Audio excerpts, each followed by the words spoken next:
श्री चैतन्य महाप्रभु की जय हो जय हो जय हो। में है श्री आनंदी देवी जी का चरित्र है। आनंदी देवी, ये आनंदी देवी का जन्म अलवर राज्य में लिलीग्राम में, अलवर राज्य के लिलीग्राम में हुआ। इनके बचपन में से ही भक्ति के संस्कार थे।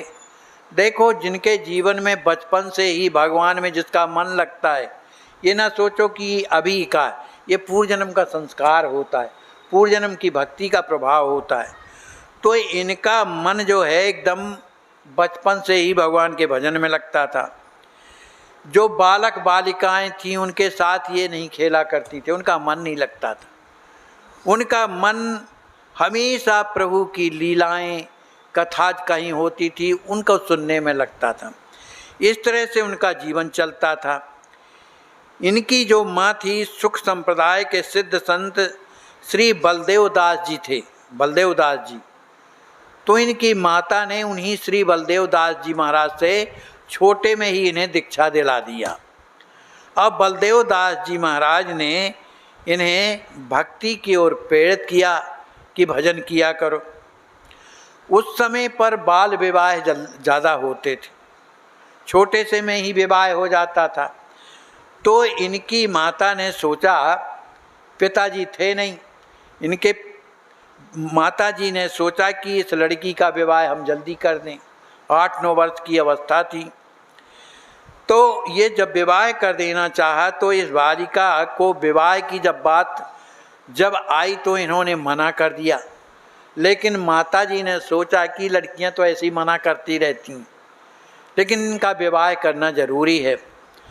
तो लेकिन उन्होंने साफ कह दिया कि मैं विवाह नहीं करूँगी, आप मेरे तरफ से बिल्कुल इस तरह से उदासीन होइए, मैं ये संसार नहीं बसाना चाहती।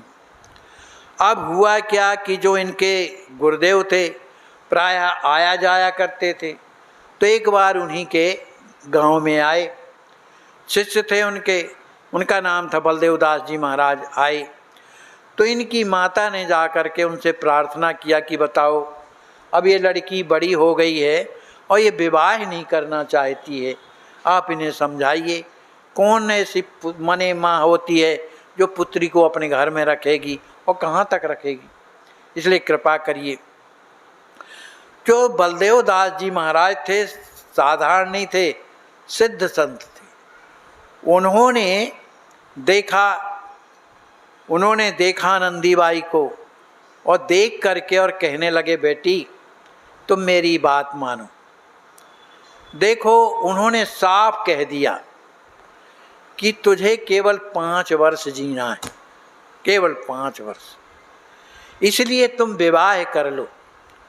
और विवाह भी हम तुम्हारा ऐसी जगह करवाएंगे जो तुम्हारा पति होगा वो भगवान का भक्त होगा। तो तुम्हें 5 वर्ष में तुम अपने जीवन की स्थिति सुधार सकती हो, क्योंकि संग बढ़िया होता है तो स्थिति बन जाती है। तो जब गुरुदेव ने जब ऐसा कहा तब वो विवाह करने के लिए राजी हो गई। उनका विवाह हुआ। उनका विवाह के बारे में आता है कि उनके एक शिष्य थे जिनका नाम था सरस माधुरी। उनकी पत्नी जैसे ही विवाह हो करके आया, वो माने समाप्त हो गई, शरीर छूट गया। अब सरस माधुरी जी ने सोचा कि अब मुझे विवाह नहीं करना। ये बलदेव जी महाराज के शिष्य थे। अब इनका मन भगवान में लगता था। उन्होंने सोचा मुझे विवाह नहीं करना, लेकिन गुरुदेव ने कहा कि नहीं, तुम्हें विवाह करना है और एक ऐसी कन्या है जो भगवान की भक्ता है, तुम्हें उससे तुम्हें सुखी मिलेगा। लेकिन अब गुरु आज्ञा हो गई, अब करें क्या। अब दोनों के लिए गुरु जी ने कह दिया कि भाई विवाह करो। तो बद्ध हो करके गुरु जी की आज्ञा का पालन करके दोनों का विवाह हुआ। जब विवाह हो रहा था उसी समय पर जो आनंदी थी उसने गुरुदेव के चरणों में प्रणाम किया। कहा, गुरुदेव मुझे तो याद है कि मैं 5 साल तक रहूँगी, लेकिन इतनी कृपा आप जरूर करिए मुझ पर कि मेरा जब शरीर छूटने लगे तब आप आ करके मुझे दर्शन दे दीजिएगा, बस इतनी कृपा करिए। गुरुदेव ने कहा हाँ बेटी मैं ज़रूर आऊँगा। ऐसा कह कर के गुरुदेव तो चले गए। अब इधर आनंदी बाई तो भगवान की भक्ता थी। उनके जो पति थे सरस माधुरी जी महाराज, वो भी भगवान के परम कृपा पात्र थे। वो संगीत इतना सुंदर गाते थे, उसी संगीत में वो मस्त हो जाते थे और भगवान की दिव्य लीलाओं में प्रवेश हो जाता था उनका।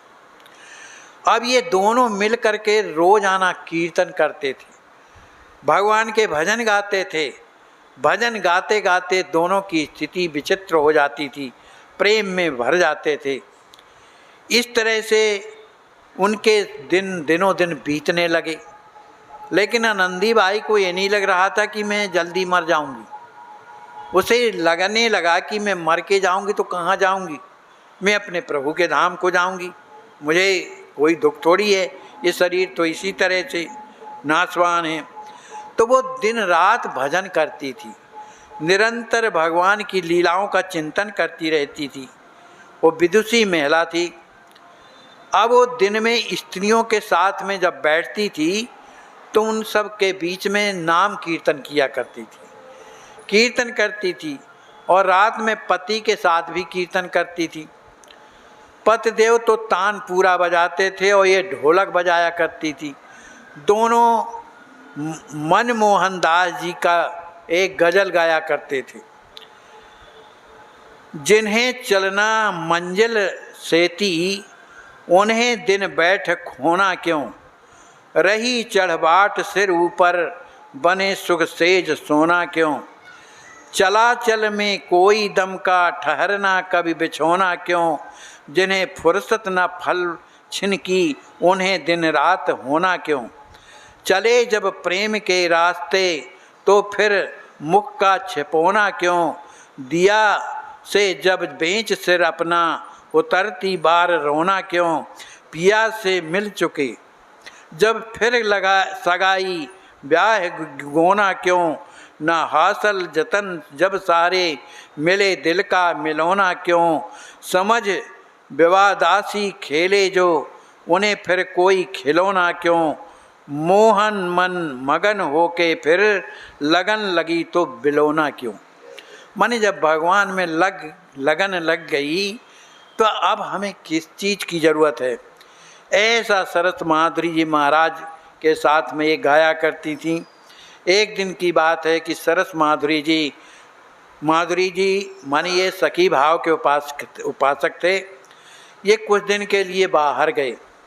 उन्होंने कहा, लेकिन उन्होंने अपनी मौत के बारे में नहीं बताया था कि इन्हें कष्ट होगा। अब ये बाहर गए हुए थे, आनंदीबाई ठाकुर की सेवा में संलग्न थी। उन्हें मालूम है कि आज मुझे यहाँ से जाना है, तो भगवान की सेवा में लगी हुई थी और मन ही मन भगवान के गुणानुवाद गा रही थी।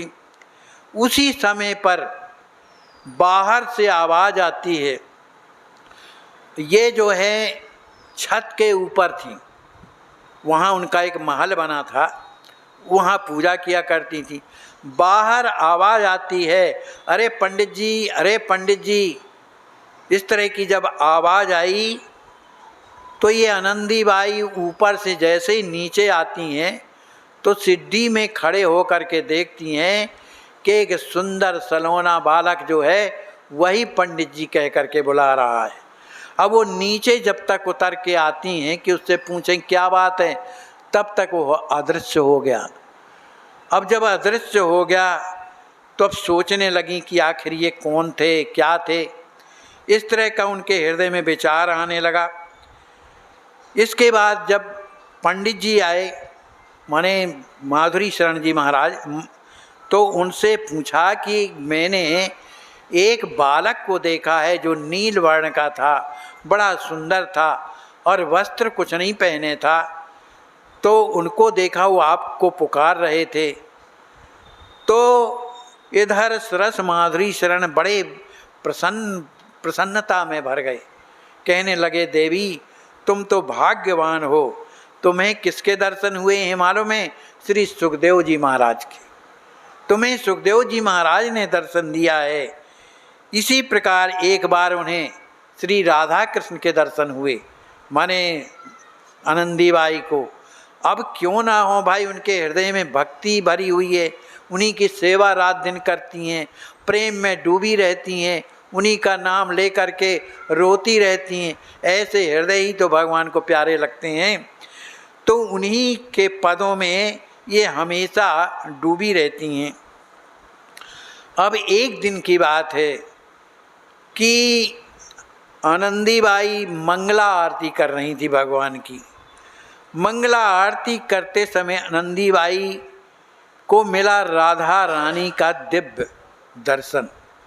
उस समय दिव्य दर्शन श्री राधा रानी का होता है। उन्होंने समझ लिया कि अब राधा रानी मुझे स्वयं ले जाना चाहती, क्योंकि मैं उनकी सखी हूँ। ऐसा सोच करके उनके मन में आया कि मेरे जाने का समय तो आ गया, न मेरे इधर पर पति हैं, न मैं उनका दर्शन कर पा रही हूँ, और न मेरे गुरुजी हैं, न मैं उनका दर्शन कर पा रही हूँ। पर मैं कर भी क्या सकती हूँ। लेकिन उनके हृदय में ये भावना बनी हुई थी। जब भावना बनी हुई थी, उसी समय पर जो उनके गुरुदेव थे वे वहाँ पर पहुँच गए। माने इस तरह के महात्मा नहीं थे, माने चमत्कारी महात्मा थे, सिद्ध महापुरुष थे। वहाँ पहुँच गए और आनंदीबाई को देख करके उन्होंने उनके सिर में हाथ रखा कि अब इसके प्रस्थान का समय हो गया। कहा, देखो आनंदीबाई, मैंने तुमसे कहा था ना कि तुम्हारे अंतिम समय में मैं ज़रूर आऊँगा, इसलिए मैं आया हूँ। अब उनके चरणों में प्रणाम करती है आनंदीबाई। इसके बाद ख्याल आया कि अगर कहीं पति का भी दर्शन हो जाता तो उनका दर्शन करके मैं जाती। अब उनकी स्थिति ऐसी हो गई कि जो लोग बैठे हुए थे वहाँ पर, उन्हें आनंदीबाई को बोले कि इनको नीचे उतारो। तो उन्हें नीचे ला करके और जैसे ही पाड़ा गया, उनका शरीर बिल्कुल शिथिल हो गया, जाने की स्थिति में मने आ गए। उसी समय उनके पति जो सरस माधुरी जी थे वहाँ पर पहुँच जाते हैं। अपने पति का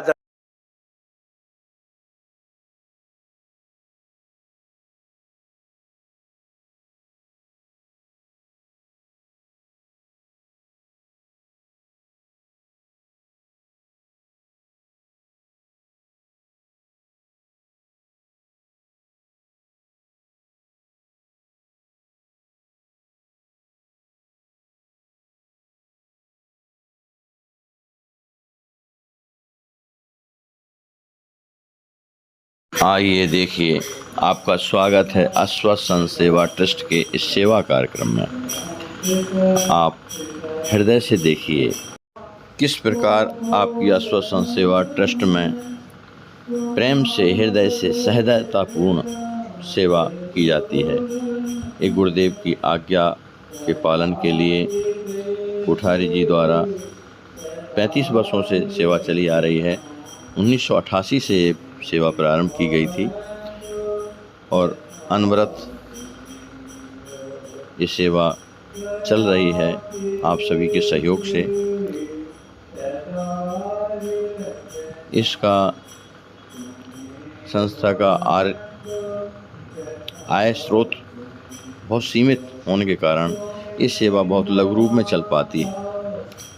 आप सभी से निवेदन है कि भगवान ने अगर आपको सामर्थ्य दिया है, आपके पास अपने आवश्यकता से अधिक धन है, समय है, आप अपनी बुद्धि विवेक के द्वारा दूसरों को सलाह देकर के भी इस सेवा से जुड़ सकते हैं और अपना जीवन धन्य कर सकते हैं। भगवत कृपा प्रसाद प्राप्त कर सकते हैं, भगवत प्रेम प्राप्त कर सकते हैं। संत सेवा से क्या नहीं मिलता है। एक महापुरुष ने कहा था, इस महान सेवा से तन पवित्र होता है, मन पवित्र होता है, धन पवित्र होता है। पूरी भक्तमाल भरी पड़ी है, संत चरित्रों से, भक्त चरित्रों से भक्तमाल भरी पड़ी है।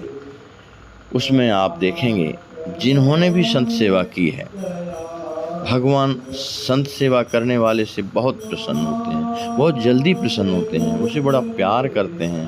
क्यों? कि वह उनके प्यारों की सेवा कर रहा है। बस बात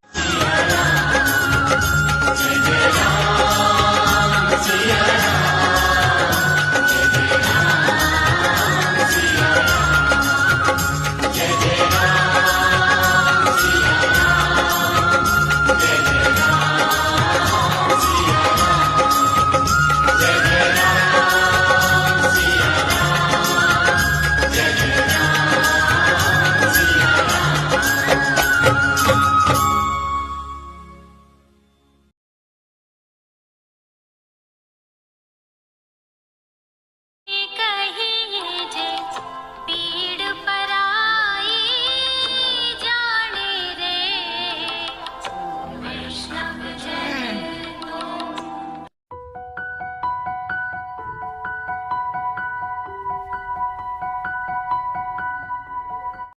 ऐसे आज भी हजारों लाचार वृद्ध अस्वस्थ हालात में पड़े हुए तड़पते ईश्वर अल्लाह से मना रहे हैं कि अब मैं जीना नहीं चाहता, सहा नहीं जाता, मुझे ले चलो।